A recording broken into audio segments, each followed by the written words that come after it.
মাত্র বাসায় গেছে।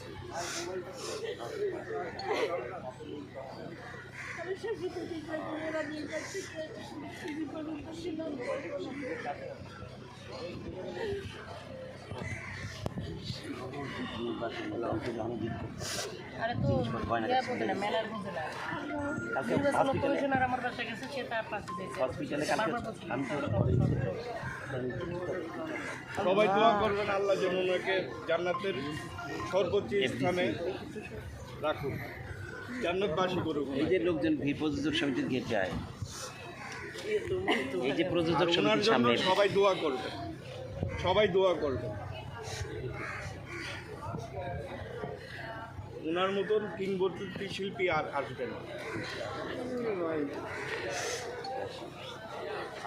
উনি আমাদের একজন গার্জিয়ান ছিল। আজকে আমরা গার্জিয়ানকে শেষ বিদায় জানাবো।